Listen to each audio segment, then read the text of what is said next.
Nshuti bakunze Banzagerayo TV, turabashuhuje ibihe byiza, umugoroba mwiza. Turi ku itariki ya 29 ni ku munsi wa gatatu wa kabiri w'icyumweru. Uyu munsi ku itariki 29 z'ukwezi kwa kane 2025.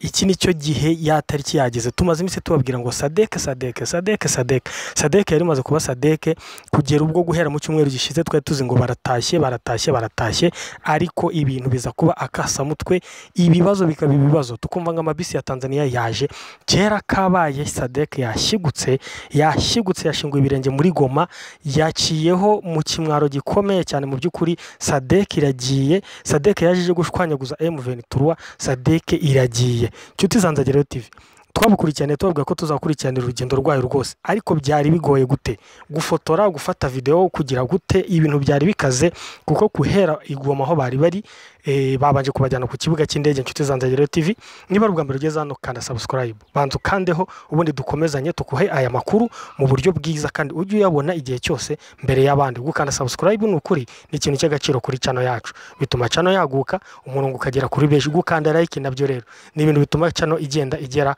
kure kuri benshi. Aya makuru abashyushye, amakuru atari ivumbi, ugomba kuyabona kuri Nzagerayo TV. Niba warakoze subscribe, niba kandi usanganywe natwe, kora like, usharing iyi video igere ku bantu benshi, bamenye niki cyabaye muri Goma, ninde watsinze, ninde watsinzwe, ninde wabyungukiyemo, ninde wabihombeyemo. Ni Nzagerayo TV, reka tubamanukire aya makuru yose uko operation yose yagenze. Nshuti bakunze, mu by'ukuri uyu munsi ku itariki ntabwo byari byoroshye. Sadek yakoresheje uko ishoboye. Reka tubasobanurire gato kuri Sadek. Sadek ni umuryango w'ibihugu bya Afurika y'Amajyepfo wiyemeje gutabarana aho rukomeye. Mu nsanganyamatsiko cyangwa se muri moto, mu bintu ngenderwa bya Sadek bivuga yuko iyo uteye umwe uba uteye bose. Murabizi rero yuko hari muri DRC habanje kujyayo ingabo za East African Community. Izo East African Community, ingabo zo muri East African Community, hagiye ingabo za Uganda, hagiye ingabo za Kenya, hagiye n'ingabo z'u Burundi zigiye gufasha Kongo yari yatabaje leta ya Kongo, itabaza vuga ko igisirikare cya M23 gifashijwe ngo n'u Rwanda ngo cyabateye. Ariko murabizi ko u Rwanda rwo rwagiye rugumya rubihakana, ruvuga yuko nta ruhuriye n'umutwe w'abanyekongo, wari umutwe w'abanyekongo bari kurwana uburenganzira bwabo, barwanira uburenganzira bw'abavuga ikinyarwanda, babujijwe uburenganzira, bakarwanira uburenganzira bw'abatutsi bahigwaga muri Kongo bashaka kwicwa. Rero ngo bakajya gutabara, M23 ikagenda igiye gutabara abo baturage bene wabo kugira ngo baticwa. Rero ibyo ngibyo Kongo ntabwo yigeze bikozwa, ahubwo yagumye ivuga yuko igisirikare cya M23 gisunitswe cyangwa gifashijwe n'u Rwanda aricyo cyabateye. Hagiye ingabo za EAC ziragenda zijya muri Kongo.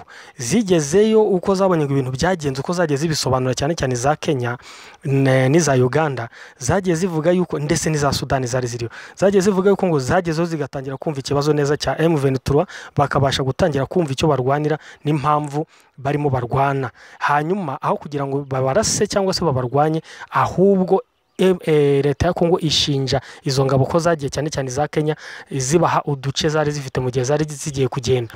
Igihe Tshisekedi yabonaga ko batari kumufasha, ndi kuvuga ni kurasa M23, yakoze iki rero?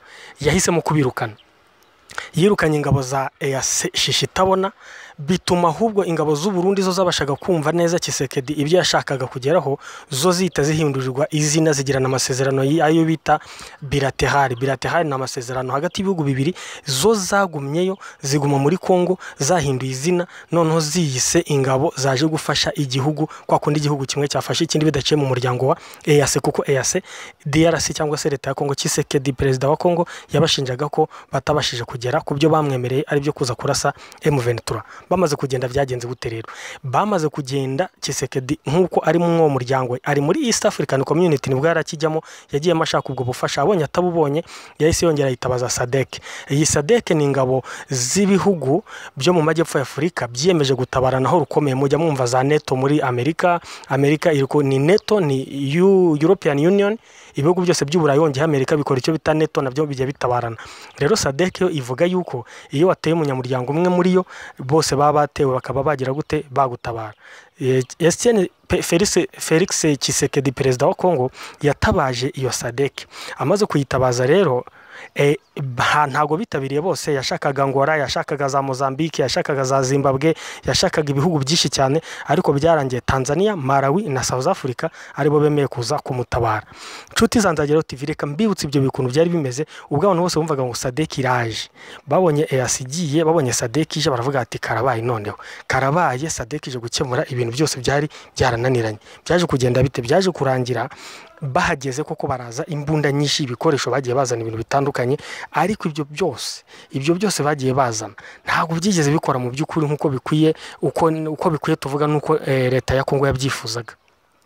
Leta ya Kongo yifuza ko ibyo bikoresho bazanye ari byo by'ibi muri kubona bacyuye mu kanya, bamaze gucyura mu kanya, ntacyo byakoze, kuko n'umunsi bajya gufata umujyi wa Goma na Bukavu ngo byari byitezwe yuko ngo bari burwane inkundura izo ngabo za SADC, kuko ngo South Africa yari yarubiye ivuga iti ndabarashisha indege, Tanzania ivuga iti sabasaba turazikoraho, Malawi nayo ivuga iti imbunda zo ku misozi turazizi, ngo bari bishingikije kandi ku barwanyi ba Wazalendo hamwe na FDLR yafashaga leta ya Kongo hamwe n'ingabo za Kongo ubwazo hamwe n'abarundi muri ya masezerano y'ibihugu bibiri. Byaje kurangira bite rero? Byaje kurangira ngo uko SADC yabivuze ngo byasabaga process kugira ngo babashe kurwana, kuko baba bakeneye manda bariya, kuko ari umuryango, bisaba ko wenda abaperezida baterana ngo M23 turabafatanya umujyi. Bari bazi ko byibura ingabo za Kongo na Wazalendo bari buresiste byibura umunsi umwe cyangwa ibiri, none izo nama za SADC zikaba ziba abaperezida bagatanga uburenganzira kuri SADC bwo gutangira kurwana. Ariko ngo byarangiye M23 ijoro rimwe gusa bwakeye yamaze kubazengurukira muri Goma, bararwanya inkundura biranga, bararwana, bararasa amabomba, amakompora, bagira bate, birangira bagiye kwihinira mu kigo cyabo. Mwigeze kubabona bazamuye idarapo ry'umweru bavuga bati rakada ntago tukirwanye tubivuyemo. Nshuti zanzagera TV byarakomeje. Uyu munsi rero bashyigutse mu minsi yose bari bamaze, abatanzania bo bagiye baciye hari acyaneka, baciye hariya i Rubavu, bagiye gukomeza bagenda n'imbunda zabo n'ibikoresho byabo nk'uko mubona mu makamyo yari abitwaye. Bari bafitemo amato y'intambara, bafite ibintu byinshi, ariko ngo intwaro nyinshi ziraha bikavuga ko ari za South Africa cyangwa Afurika y'Epfo, kuko ngo yari yazanye umuzi n'umugara, ku buryo n'abaturage baba bageze aho bavuga bati intwaro zose zari mu bubiko barazitwaye. Yo n'amato akomeye cyane ya South Africa, ubwo bayikoreraga bagenda.